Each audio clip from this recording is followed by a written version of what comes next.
ওনার ছবি দেখে ভাইয়া আমি কাঁদতেছিলাম ওখানে দাঁড়ায় দাঁড়ায়, কারণ এত ভালো একটা মানুষ এইভাবে তার জন্য এইভাবে যে তার মৃত্যুটা আমরা কখনো আশা করি না ভাইয়া, এক্সপেক্ট করতে পারি না। আমি এখনো মনে হচ্ছে না যে উনি নাই। আর একটা বিষয় হচ্ছে ভাইয়া, অনেক ভালো মানুষ ভাইয়া, বুঝাইতে পারবো না ভাইয়া, কারণ উনি যেভাবে মত চাইছিলেন সেভাবেই হয়ে গেছে। আর ভালো মানুষদের মতটা এইভাবেই হয়, যেভাবে চাই সেভাবেই হয়। ওমর রাদিয়াল্লাহু আনহুর দেখেন মত হয়েছে শহীদের, আলী রাদিয়াল্লাহু আনহুর মত হয়েছে শহীদের, ওসমান রাদিয়াল্লাহু আনহুর মত হয়েছে শহীদের। যা চেয়েছিলেন আল্লাহ তাই দিয়েছেন। এই ইবনে মালিক উনি কিন্তু মদিনায় মক্কায় যেতেন না, শহীদের মৃত্যু মদিনায় জানি হয়, আর তার জান্নাতে বাকিতে তার জানি কবর হয়।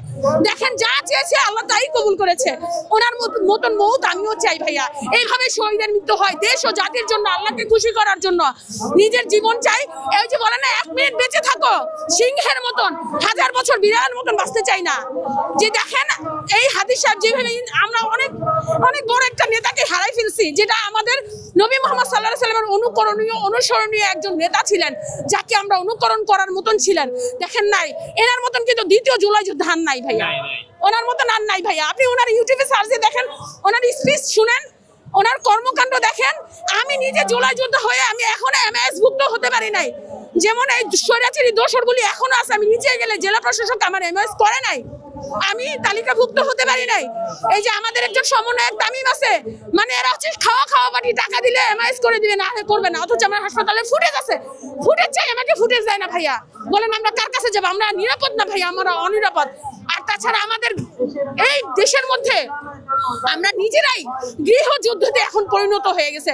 তাইলে বলেন বাইরের মানুষ সুযোগ নিয়ে সফলকাম হবে না কি হবে বলেন? এইভাবে যে মারতেছে, এখন একটা মানে কি বলবো, আমরা শেখ হাসিনাকে বিতাড়িত করেছি 5ই আগস্ট, এখানে তো ভালো থাকার কথা।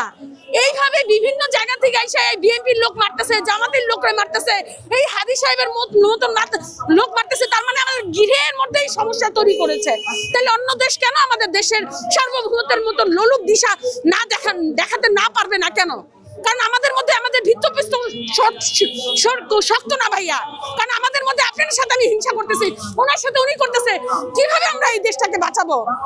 এই যে দেখেন আজকে ক্ষমতায় যারা যায়, ইন্টারিয়াম গভর্নমেন্ট, আমাদের হাজার হাজার ভাইয়ের রক্তের উপর দিয়ে, হাজার হাজার ভাইয়ের এখন যারা শহীদ, কারো চোখ নাই, কান নাই, কারো পাগল হয়ে গেছে, কারো পাও নাই, তাদের উপর, তাদের রক্তের উপর, তাদের অঙ্গহানির উপর দিয়ে তারা আজকে বসছে। দেখেন আমলাতন্ত্রে দেখেন, সচিবালয় যান, আপনি পুলিশের কাছে যান, যখনই আপনি বলছেন জুলাই যোদ্ধা, তার মানে আপনি তাদের চোখের শত্রু হয়ে গেছেন, পারলে ওনারা মেরে ফেলবে। হাদিকে ষড়যন্ত্র করে মারা হয়েছে। হাদি যখন কলজার মধ্যে হাত দিয়ে দিছে, আসল জায়গাতে হাত দিছে।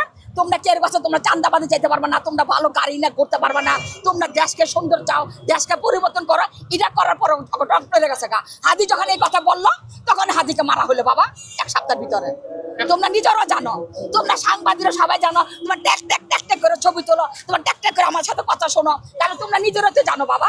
আমার শত্রু হোক, আমার মাইরে ফেলাও, আমি উচিত কথা কই হাদির মতো মরে যাবো আমি। আমি আজকাল তো বিয়ে মরবো, কালকা আমিও তো মরবো, আজ হলে মরবো, কাল হলে মরবো। আমি আজকে মরে গেলাম গা, তোর আমার আল্লাহ আমার মৃত্যু আছে এই সপ্তাহে ওদের হাতে, আমি মরে গেলাম গা।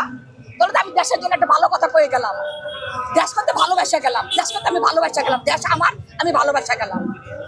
তোর দেশ আমার, দেশকে আমি ভালোবাসা গেলাম। আমার কি মারবে? আর মাইরে ভালো, কত আর আমার মতো মাকে মারবে? কত মা জন্মায় আছে, তোমার মা জন্মায় আছে, তোমার মা আছে, তোমার মা আছে, এরকম সব মারা আসবে।